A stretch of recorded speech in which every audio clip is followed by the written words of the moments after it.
Orbiter X!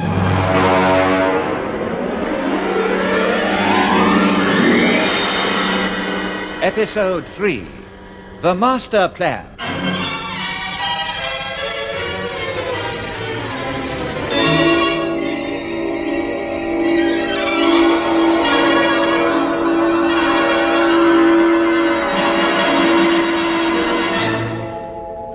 As a prelude to the conquest of space, a manned satellite, codename Orbiter X, is to be assembled by the Commonwealth Space Project far above the surface of the Earth.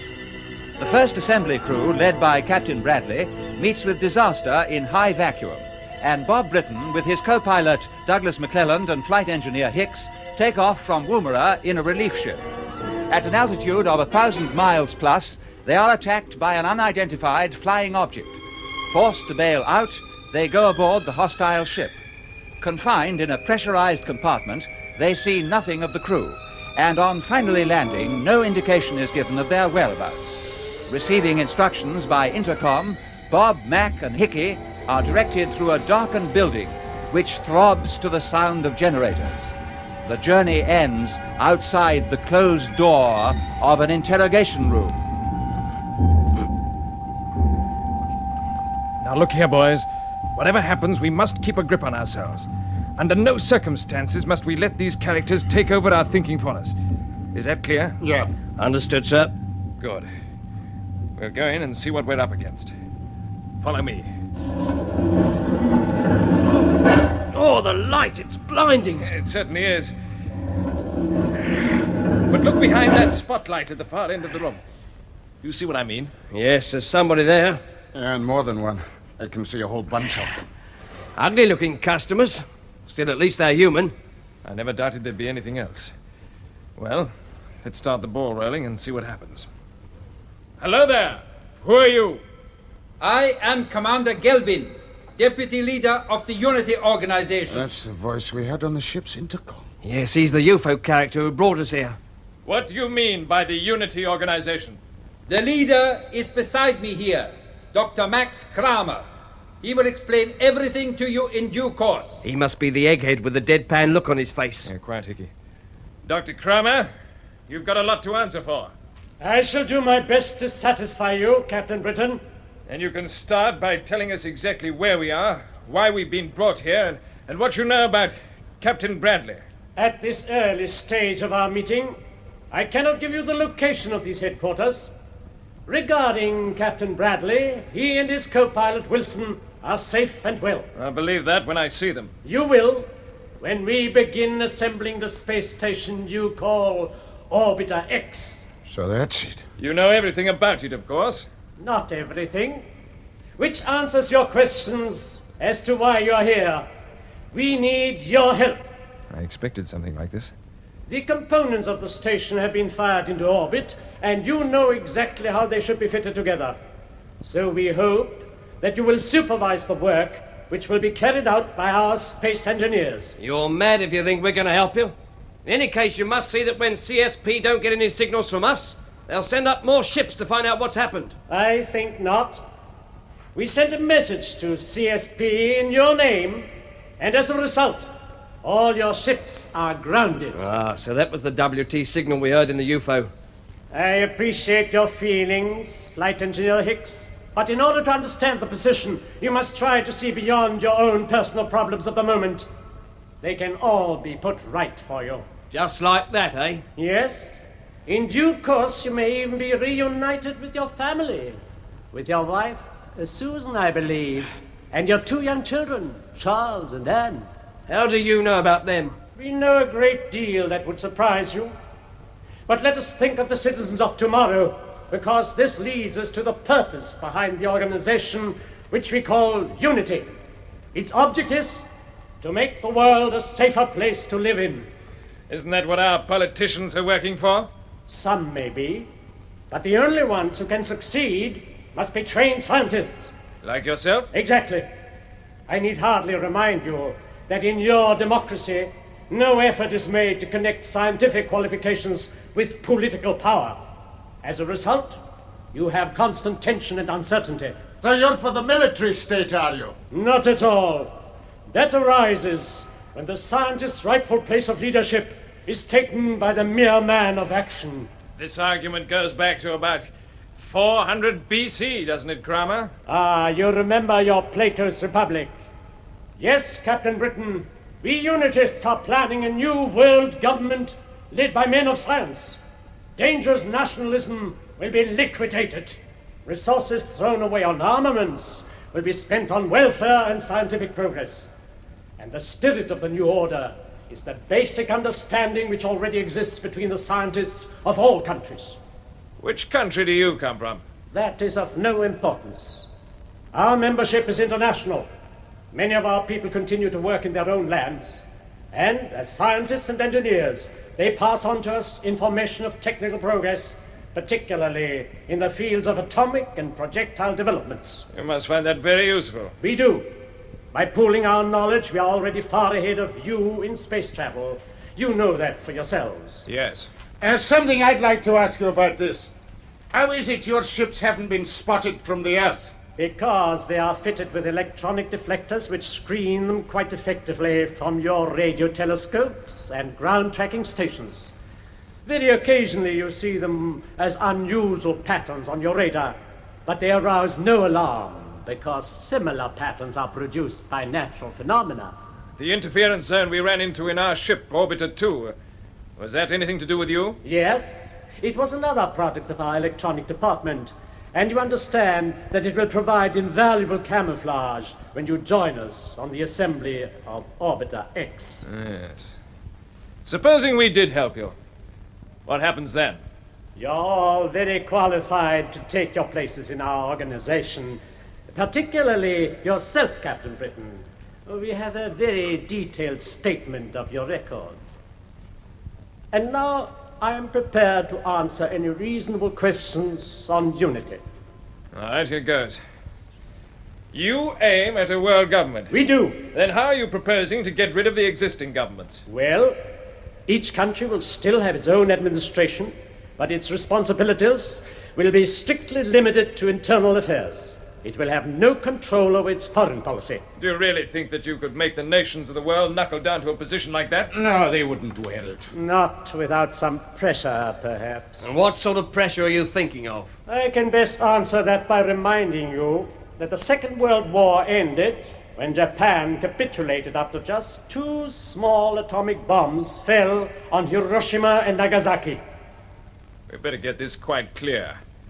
Are you planning an atomic war? My dear Britain, the true leader must have such a measure of scientific understanding that he is supremely aware of the relative insignificance of a few individual lives in relation to the future of the whole world. A few lives, a man's mad. I've had enough of this. So have I. We'll show him what we think of him and his unity organization. Take your hands up. Guard Commander, take them to the detention cells. Oh, no, you don't, Hicky! Put your hands down. What? Take it easy. Is that an order, Bob? Yes, it is. Guard, take them away. Come along! March!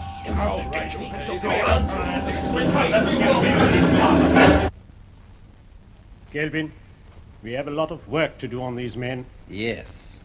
Britton and possibly McClellan may respond, but I have doubts about the engineer, Hicks. He is probably of little value to us. But he could be of use in the research department. True enough. Yes. Yes, separate him from the others and take him along. Splendid. I'll see to it right away. Oh, one other point. Before you do, send that chemist person to me. Ravel? Yes. She knew Britton when she was working in London. She might be able to help us.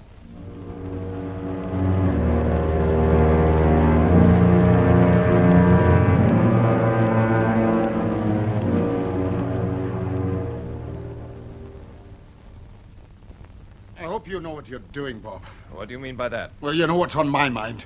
At least we could have had a go at the blighters. Couldn't be worse off than we are now, stuck in a cell without a hope of getting away. And where do you suppose they've taken Hicky? I don't know. But, Mac, if we'd tried to tackle those guards, we'd have been finished. They were just dying for an excuse to use their guns. Okay, but at least we could have shown a bit of spirit and we might have got away with it. As it is, we look like a bunch of... Calm down, Mac. I'm going to have my say whether you like it or not. Listen to me, you old idiot. We can't afford to be heroes. We haven't just got ourselves to think about. Somehow we've got to warn CSP about these people.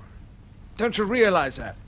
I suppose you're right. It's a pretty frightening responsibility, and we must keep our heads. Otherwise, we'll play straight into Kramer's hands. Okay, Bob. I'm sorry. Guard's coming back. Maybe we're going to be separated now. And if we are, remember what I've told you. Sure. I shall be here if you need me, Dr. Ravel. Thank you. Well, what do you know? It's the feminine touch now, is it? Another shock for you, Captain McClellan. I'll say. Not such an unpleasant one, I hope. No. Come in. Have you nothing to say, Captain Britton? Yes. What are you doing here? Do you two know one another? Of course. Bob remembers me.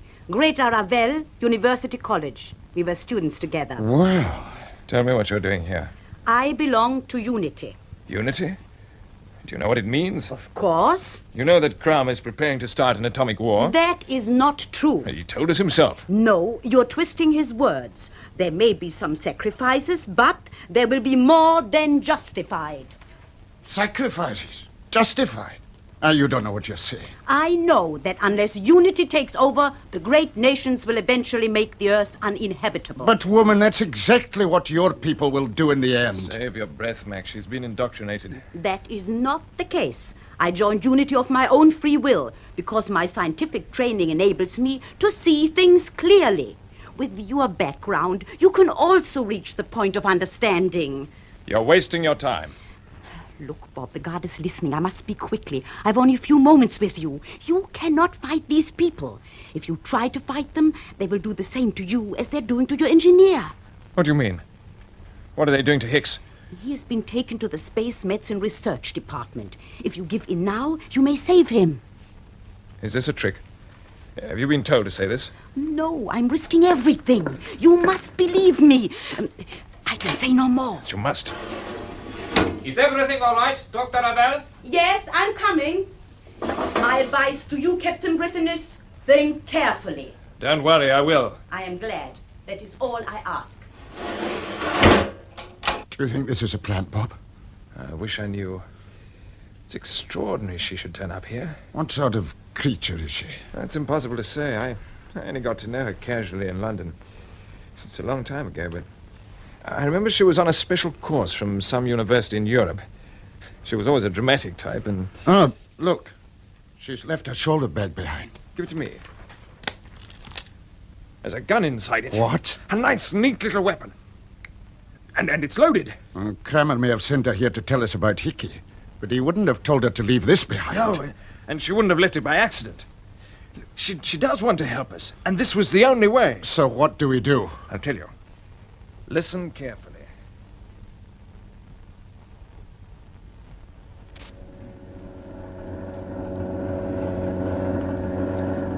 We are not going to do anything unpleasant to you, Hicks. We are simply carrying out a certain program of research. Research, you call it? All right, tell me the worst. As you know, the normal functions of the body can be slowed down by a controlled process of cooling. And that's what you're going to do to me, is it? Yes. Why? What's the idea? Looking ahead, we envisage space flights that may last months, perhaps years. In such cases, a form of suspended animation based on the cooling principle would relieve the crews of all their discomforts. They would put themselves into this condition soon after takeoff, and a time mechanism would, as it were, bring them back to life as their ship approaches its objective. But it isn't human. You can't do this. Just relax, my friend. I am turning up the cooling control.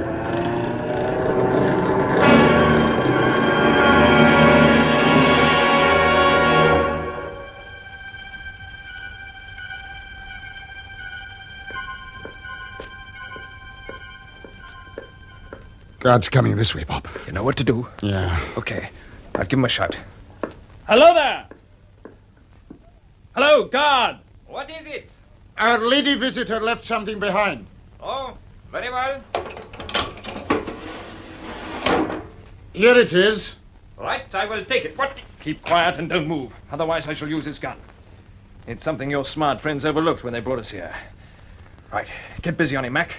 Gag first. Okay. You can't get away! Tie his hands. Good. Everything according to plan so far. You wanted action, now you're getting it. Is that gag secure? Yeah. Take a turn of this cord around his feet. Right. We'll make him fast to the ring in the wall. Come on. You don't want him hammering at the door after we've gone. We certainly don't. I think he's safe now. Fine. Let's get away from here. I'm right with you, man. Don't forget to lock up. Okay. And bring the key with you.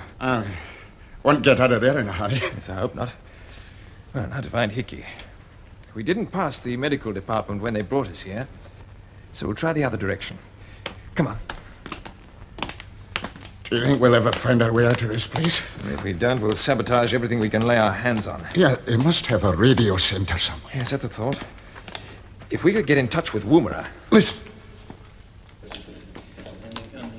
Somebody's coming. Through this door, quickly. There's a key in it. Right. Nobody's here. It's quite dark. Good, here you go. Do you think they heard us? No, but we better hang on for half a minute until they get well away. Right, Bob. Mac, there's somebody else in here. See if you can find a light switch. There might be one just beside the door. Yeah, I've got it.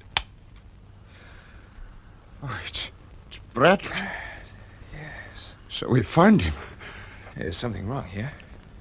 Turn back that cover. Yeah. His leg's in plaster.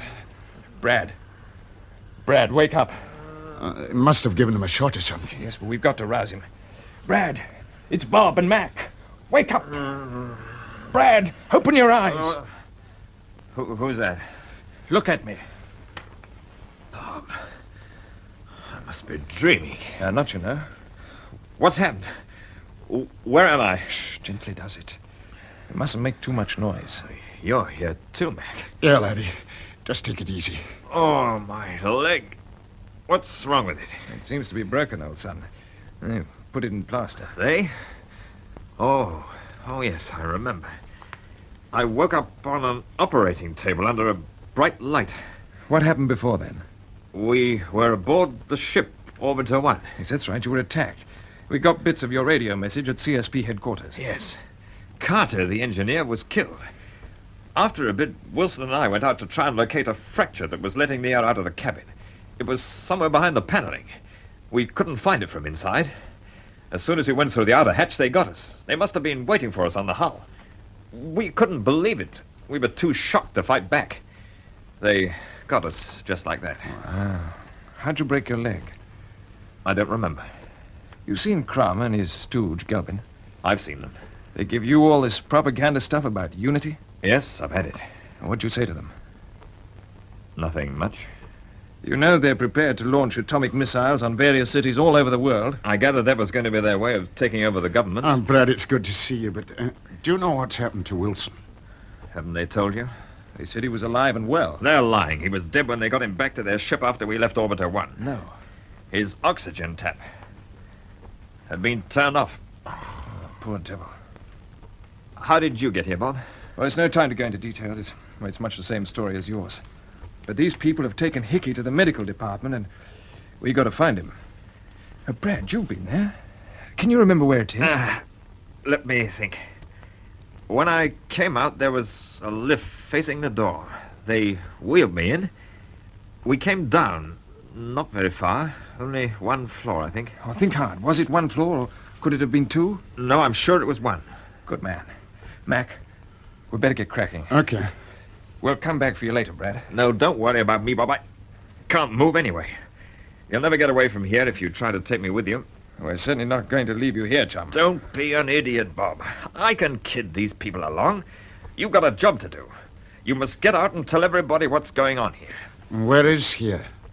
Do you know? No. Do you? We haven't a clue yet. Well, you'd better get cracking. Find out. All right, old man, we will. And we won't forget you. I'll be here. Open the door, Mac. All clear outside? Yes, all clear. Cheero, Brad. All the best. You're going to be okay, Brad. Just hold on. I will. And for goodness sake, close that door behind you. The draft's killing me. Good luck. Good luck, old boy. It's hell leaving him like that. Yes. But we'll be back. Look, Bob. There's the lift. Good. Right, up one floor and through the door facing us. Sounds like money for old rope. Oh, the lift's up there now. Yeah, we'll take the stairs. Quickly while there's no one about. Stop just before we get to the top. We don't want to run straight into the guards. Right, that must be our door over there. Right, careful crossing the passage. Okay.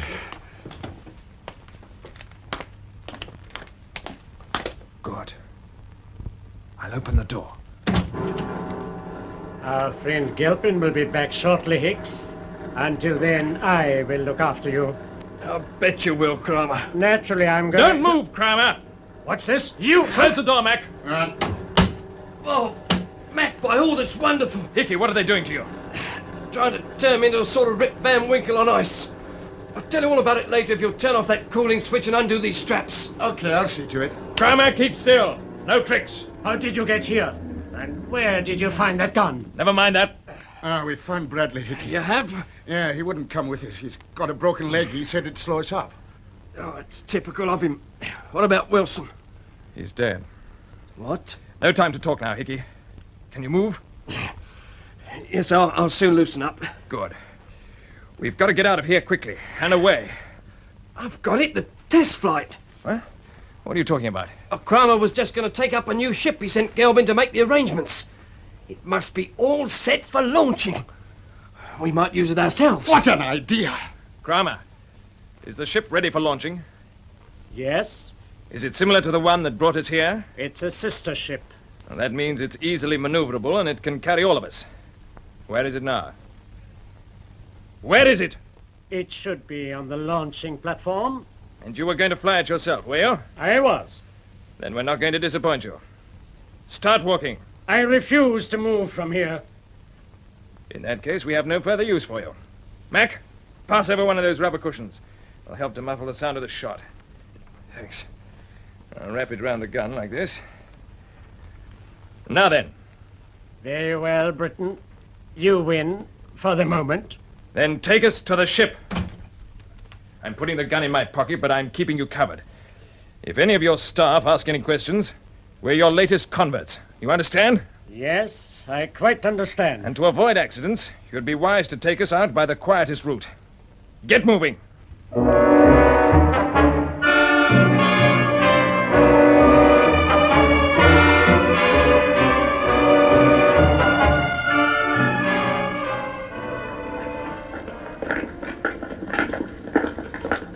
Bob, Yeah? do you notice the carved stonework in these passages? Yes, what about it? Oh, I've seen something like this before, but I can't just place it. You may be more interested in this pass door. Why? Where does it lead? Straight out to the launching platform. Then open up. But watch your step. Now, is he going to close his helmet and turn on his oxygen? No, he's not. Ah, daylight. And fresh air. So we are on the Earth. If you thought you were on some remote planet, you have only your imagination to blame. Don't worry, we had a good idea where we were right from the start. Kramer, is that the new ship ahead of us? It is? Well, quite a sight, isn't she? Yes. She seems to be all lined up for action. Who's this coming towards us? One of the engineers by the look of him. Watch out. Are you going aboard, Doctor? Yes, these officers are our newly joined specialists. So you may tell your people to stand down for a moment. I shall call you when I want you. Very good, sir. It's all too easy. There's a catch somewhere. Yeah, that's what I think. But the ground staff don't seem to be taking much notice of us. And keep your eye on them anyway. Right, Kramer. We're going aboard. I strongly advise you to change your mind, Britton. Why? What are you getting at? Well, this ship should have a final check before takeoff. Never mind. We'll skip that. Anything else? No, nothing else. But remember my warning. Okay, in we go, chaps.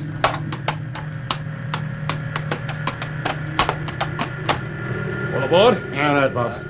Right. You can close the hatch now, Kramer.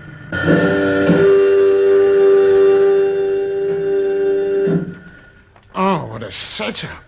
It's just like the bridge on a liner. Hardly as large, but adequate. And the controls look a bit different from these we're used to. Now, let me see. It would be unwise to touch anything. All right, get busy on the intercom and tell your control people to prepare for the countdown. But no tricks. The ship is quite independent of ground control. I have only to press this button to sound the warning on the launching platform and open the compressors. Then go ahead. Now. As you wish. Get into your control seats and fasten your straps, Hicky. You too, Mac. Okay. Stand by for takeoff. 10 seconds to go. What are your instructions, Captain Britton? You'll turn into orbit when we reach an altitude of 300 miles. We'll work out our course after that. We're lifting! What's your controls, Kramer? It is not necessary. The ship is operated by an automatic pilot, which is preset on a fixed course. There is no need to touch the controls until we land. Oh, yes, there is. Our destination is Woomera. That is where you are wrong, Captain Britton. Our destination is the moon.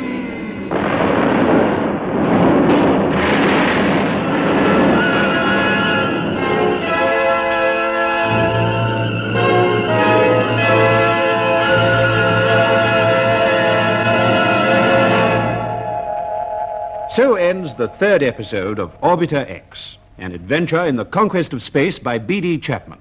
It was produced for the BBC by Charles Maxwell.